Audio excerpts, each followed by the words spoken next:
Buddy, what is up and welcome to Rock Gamer, and we got some interesting news today for Rock Band 4. So Harmonix released an update for European fans of the game. I know there's been a lot of people who are disappointed in Europe because a lot of their DLC is not showing up on the PlayStation 4. So they've said that there's currently 431 songs with issues on the PlayStation Store in the Europe region.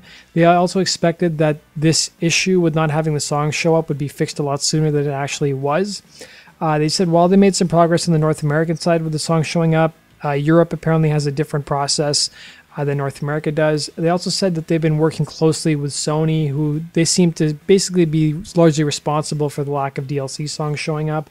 But they've said they've actually come up with a solution with Sony, and they're actually are hoping that they can have all these song issues fixed in one large update, which should hopefully be released sometime in December. So if you're in Europe, maybe just wait another month and hopefully you'll be able to access a good bulk of your DLC. And as more information comes available, they'll be communicating that to European players. And if European players experience any issues, then they should let Harmonix know about them. They also have had some feedback from people in Europe that the game has just been difficult to find altogether. So they've actually put a list together of stores that are actually known to stock the band bundle and guitar bundles, and you can also buy the game digitally as well in Europe for the PlayStation 4. So I put the link down to their blog post, and you guys can check that out if you're from Europe. The other piece of news we had is we finally got some sales numbers for Rock Band 4, and let me tell you, the source is not the most reliable source. VG Charts, you know, a lot of people don't really put a lot of stock in, but we don't really have any other metrics to measure how successful Rock Band 4 has been. So let's go through some of those stats.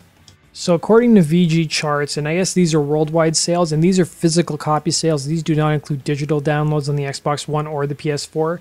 So Rock Band 4 and the PlayStation 4 sold about 50,600 copies in its first week of release. The Xbox One version sold 85,241 copies.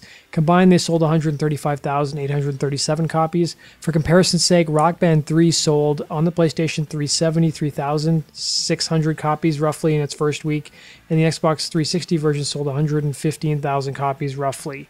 So the sales are apparently down a bit from Rock Band 3. They're down quite a bit from Rock Band 2. Remember, guys, these are first week sales. We've got Black Friday coming up, and we've got the holidays coming up, so I'm sure the sales numbers are going to jump quite a bit for both Guitar Hero Live and Rock Band 4. By the end of the year, I think the number of people owning the game will be significantly more than what it was in the first week of October. That does it for today's video, guys. Thanks for watching, and make sure you subscribe for the latest Rock Band 4, Guitar Hero Live, and Amplitude news. Take care.